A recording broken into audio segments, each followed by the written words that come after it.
साल 2026 Indian cinema के लिए बहुत बड़ा साबित होने वाला है। कतार में सिर्फ हिंदी फिल्में ही नहीं हैं, बल्कि साउथ के भी कई दिग्गज नाम टकराने के लिए तैयार हैं। कौन सी है ये साउथ इंडियन फिल्में जो अगले साल बॉक्स ऑफिस पर तूफान उठाएगी? आइए जानते हैं। एक हॉरर कॉमेडी फिल्म। प्रभास का किरदार अपनी पुश्तैनी हवेली में लौटता है। वहां उसका सामना अपने दादा के भूत से होता है। संजय दत्त ने उसके दादा का रोल किया है। ये भूत प्रभास के किरदार की जिंदगी कैसे नर्क कर देता है, मेकर्स ने इसी पहलू से कॉमेडी और हॉरर दोनों निकालने की कोशिश की है। दी राजा साहब साल 2026 की पहली सबसे मेजर रिलीज है। तमिलनाडु में एक बड़ा कल्चर है। सिनेमा के स्टार्स जब बहुत बड़े हो जाते हैं तो पॉलिटिक्स का रुख करने लगते हैं। उनकी सिनेमा वाली छवि पॉलिटिकल करियर में बहुत मददगार भी साबित होती है। विजय जोसेफ भी कुछ ऐसा ही करने जा रहे हैं। जन नायकन उनकी आखिरी फिल्म है। बताया जा रहा है कि ये एक सोशल ड्रामा होगी जहां विजय का किरदार भ्रष्ट सिस्टम से लड़ेगा। बॉबी देओल फिल्म के मेन विलन हैं। हिंदी में इस फिल्म को जन नेता के टाइटल से रिलीज किया जा रहा है। KGF सीरीज के बाद यश की अगली फिल्म। यही वजह है कि वो फिल्म में एकदम घुसकर काम कर रहे हैं। कुछ जगह ये भी छपा कि टॉक्सिक के कुछ बड़े सीक्वेंस खुद यश ने डायरेक्ट किए हैं। ये पहला मौका नहीं है जब यश किसी प्रोजेक्ट में इतना इन्वॉल्व होकर काम कर रहे हों। बताया जाता है कि KGF के वक्त उन्होंने कई हिंदी डायलॉग्स भी खुद लिखे थे। टॉक्सिक एक पीरियड ड्रामा है जहाँ एक ड्रग रैकेट की कहानी दिखाई जाएगी। मुमकिन है कि मेकर्स ने कुछ वास्तविक रेफरेंस का भी इस्तेमाल किया है। हाल ही में फिल्म से कियारा अडवाणी का कैरेक्टर पोस्टर आया जहां उनका नाम नाडिया बताया गया।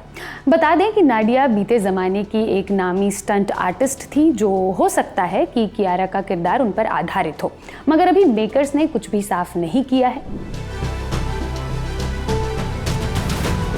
1980 के दशक में सेट कहानी एक समुदाय है जो समय के उदय से जातिगत भेदभाव झेलता रहा है। उसके खून को पानी की तरह बहाया गया। जब अपना हक मांगा तो उन्हें कथित नीची जाति का बताकर बाहर फेंक दिया गया। इतिहास के पन्नों में उन्हें जगह नहीं मिली, लेकिन फिर ये सब बदलता है। उनके बीच से एक हीरो उठता है। बदले के लिए एक ऐसी आग लगती है जिससे सारी व्यवस्था राख हो जाएगी। नानी ने उस हीरो का रोल किया है। फिल्म के टीजर से उनका बेहद ग्रीटी किस्म का लुक रिलीज किया गया था। मेकर्स का कहना है कि वो बहुत बड़े स्केल पर इस फिल्म को बना रहे हैं। मीडिया रिपोर्ट्स की माने तो पेडी की कहानी आंध्र प्रदेश के एक गांव में सेट होगी। 1980 का दशक है। रामचरण का किरदार दबंग किस्म का आदमी है। किसी के आगे झुकता नहीं। क्रिकेट का शौकीन है। किसी वजह से उसे अपने गांव वालों के हक के लिए खड़ा होना पड़ेगा। कुछ दिन पहले पेडी के सेट से कुछ फोटोज वायरल हुई। बताया गया कि रामचरण दिल्ली में शूट कर रहे हैं। मुमकिन है कि फिल्म में पॉलिटिकल एंगल भी हो सकता है जो उनके किरदार को दिल्ली लेकर आएगा। बाकी पूरी तस्वीर फिल्म आने पर ही साफ होगी। एक पीरियड ड्रामा फिल्म। बताया जा रहा है कि फिल्म में स्वतंत्रता संग्राम के समय की कहानी दिखाई जाएगी। प्रभास एक स्वतंत्रता सेनानी के रोल में नजर आएंगे। कुछ जगह छपा कि उनके किरदार का नेताजी सुभाष चंद्र से भी कनेक्शन हो सकता है। दूसरी ओर मेकर्स ने महाभारत के एलिमेंट्स को भी कहानी में पिरोया है। फिल्म के डायरेक्टर हनु राघवपुरी ने एक हालिया इंटरव्यू में बताया कि वो फौजी को 2 पार्ट्स में रिलीज करेंगे। पहला पार्ट स्वतंत्रता दिवस वाले हफ्ते में आने वाला है।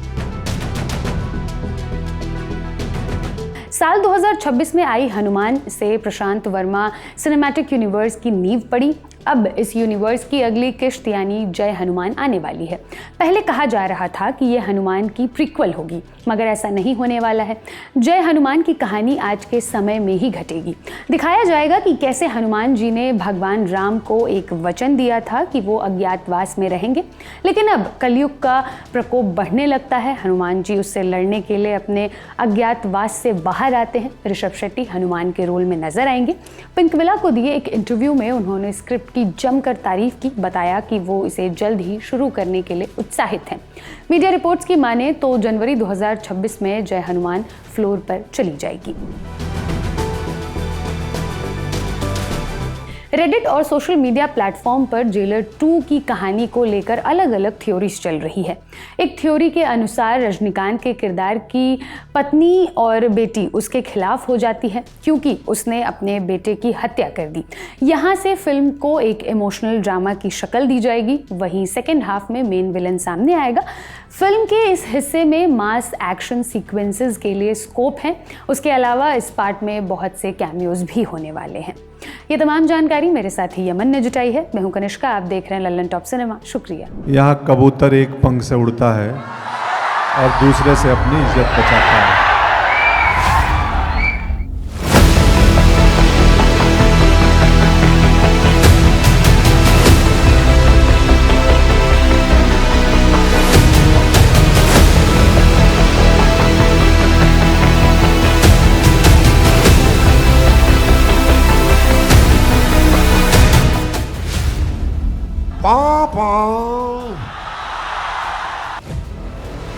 रील नहीं, बिहार वाली रियल वाइब्स चाहिए तो 10 जनवरी को आइए बापू सभागार पटना, जहां सजेगा लल्लन टॉप अड्डा। thelallanTop.com खोलो, बैनर पर क्लिक करो और तुरंत करो रजिस्टर और पहुंच जाओ पटना के सबसे जबरदस्त अड्डे में।